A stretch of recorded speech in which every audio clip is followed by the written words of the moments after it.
ठाकुर साहब, एक बात समझ में आती है, हिंदुस्तान में जो मुसलमान है उनका रिश्ता ईरान के मुसलमानों से हो सकता है बिरादरी के बेस पे, कलमा के बेस पे, इस्लाम के बेस पर, और वो मदद करने की नीयत भी रखते हैं हिंदुस्तान के मुसलमान, और उनकी आवाज़ भी उठाते हैं ईरानियों के लिए, ईरान के लिए। बट जो मेरे हिंदुस्तान के मेरे सनातन भाई हैं, सनातन प्रेमी हैं, राष्ट्र प्रेमी मेरे दोस्त हैं, इजराइल का समर्थन किस बात को लेकर करते हैं? इजराइल में तो हिंदू भाई है भी नहीं, सनातन है भी नहीं, और कुछ धार्मिक गुरु जो सिया समाज के हैं वो तो ये आरोप लगाते हैं, उनका ये कहना है कि इजराइल में कोई दस्तरखान, कोई डाइनिंग, कोई मेज ऐसी नहीं जिस दिन गाय ना काटी जाती हो, गाय ना खाई जाती हो, बीफ सबसे ज़्यादा खाई जाती है वहाँ, और ईरान के अंदर गाय का सम्मान किया जाता है। तो ये क्या है मामला? मैं जवाब चाहता हूँ आप की। जो आपकी किताब है धार्मिक, उनकी किताब है एक है।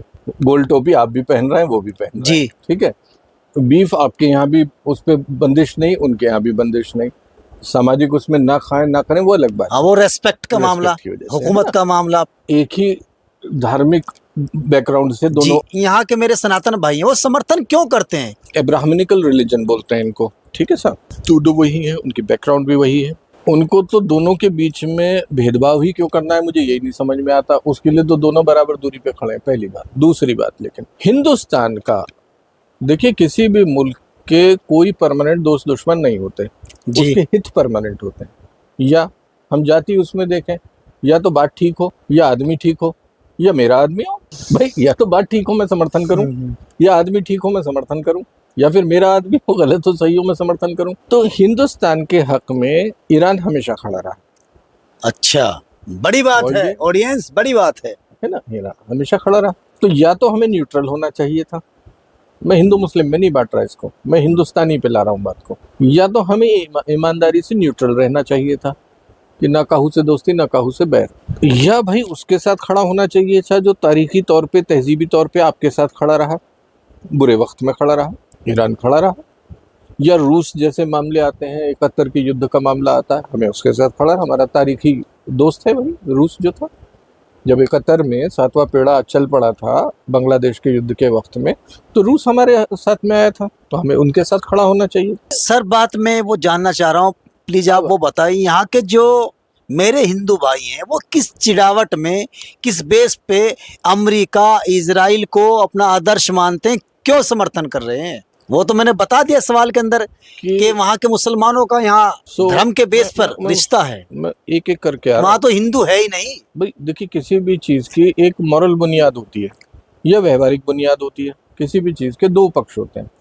या तो आप नैतिक तौर पे किसी बात पे होते हैं कि यार नहीं ये ठीक बात है, हालांकि मेरे मुखालिफ है, मैं फिर भी इसके साथ खड़ा हूँ, नैतिकता के नाते। ये सही बात कर रहा है। इसमें नैतिकता भी नहीं आ रही भाई, इसमें नैतिकता भी नहीं आ रही। इस झगड़े को शुरुआत किसने की है? किसने की है इस झगड़े की शुरुआत? और इजराइल ने सर, इजराइल ने की है, ठीक है। सिविल ठिकानों को किसने निशाना बनाया है? तो नैतिकता तो नहीं है उसके पक्ष में, ये तो मुठमर्दी चल रही है ना। तो नैतिकता नहीं है। दूसरा पक्ष होता है व्यवहारिक पक्ष। व्यवहारिक पक्ष में हमें ऐसा क्या मिल रहा है इजराइल से जो हमें ईरान से या इस्लामिक वर्ल्ड से नहीं मिल सकता? ये सोचना चाहिए। हाँ, बड़ी बात करे कि इजराइल ऐसे हिंदुस्तान को क्या दे सकता है जो ईरान नहीं दे सकता। मैं ये कह रहा हूँ भाई, दो ही पक्ष होते हैं, एक तो नैतिक पक्ष होता है, एक व्यवहारिक पक्ष होता है, जो मैं आपको कह। तो तारीखी तौर पे जब वो हमारे साथ खड़ा मुल्क है, तो हम बेवजह उसके बुरे वक्त में उसके खिलाफ या उसके साथ क्यों नहीं खड़े, या खिलाफ क्यों खड़े हैं? नैतिक पक्ष गलत हो गया। दूसरा पक्ष है व्यवहारिक, क्योंकि आपको ऐसा क्या हासिल है वहां से, दुनिया के इतने मुल्कों का, और उसका नतीजा क्या हुआ है? उसका नतीजा ये हुआ है, मैं तो पाकिस्तान को भी ये मानता हूँ कि तारीखी तहजीबी तौर पर इसी मुल्क का तो हिस्सा है।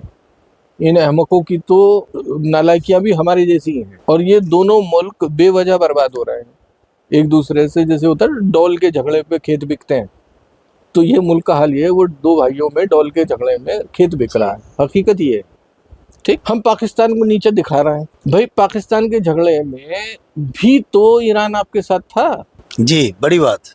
आज इस झगड़े में इधर खड़े होने का खामियाजा ये हुआ है कि सारा पाकिस्तान की जय जयकार हो गई। तिलक किसके लगा है इसका? हरमुज का पाकिस्तान को लगा है। तो ये हार किसकी हुई? डिप्लोमेटिक हार किसकी हुई है? आप पाकिस्तान को रोग स्टेट बता रहे थे, आप पाकिस्तान को टेररिस्ट स्टेट बता रहे थे, आप पाकिस्तान के बाइकआउट की बात कर रहे थे। वो पाकिस्तान के तो तिलक लग गया यूएन में, सिक्योरिटी काउंसिल का वो बन गया। 95 वोट्स मिल गई।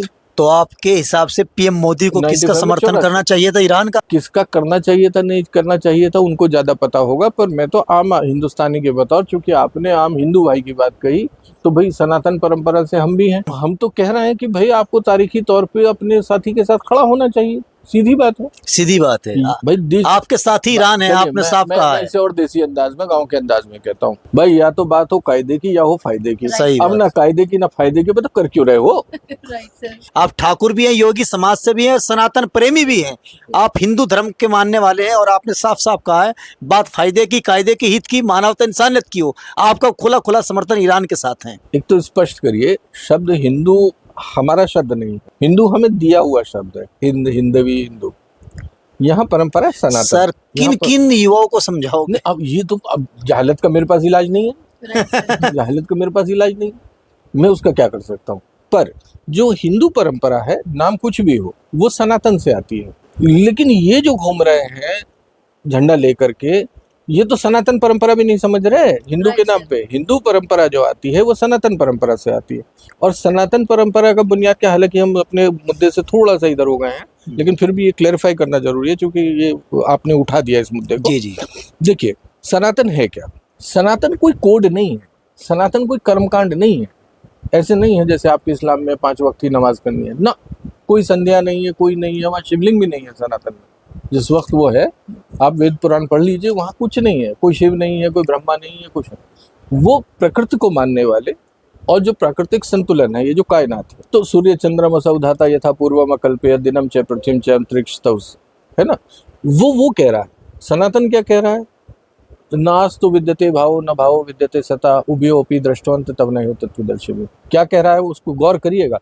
कभी भी, जो आपने कहा लड़के बावले क्यों घूम रहे हैं, मैं उसका जवाब दे रहा हूँ। वो ये कहता है, ये का क्या, कभी भी सत का अभाव अवर्तमान और असत का भाव वर्तमान नहीं होता। दोनों को एग्जिस्ट करेंगे, सच और झूठ दोनों चलेंगे साथ साथ। सनातन इसको जानता है। सनातन जानता है उसी आदमी के भीतर दुर्गुण भी होंगे, अवगुण भी होंगे, सद्गुण भी होंगे। उसका जो साम्य है, उसका मैनेजमेंट जो है, उसको समझना केमिस्ट्री की इक्वेशन की तरह, ये सनातन है। जिसे कह रहा है कि भाई वो परिवर्तन संसार का नियम है। एकमात्र अटल जो चीज है वो परिवर्तन है, एकमात्र अटल। The only constant is truth, only constant is change. Karl Marx क्या कह रहे हैं? कार्ल मार्क्स यही तो कह रहे हैं, every system is in relentless process of self resolution.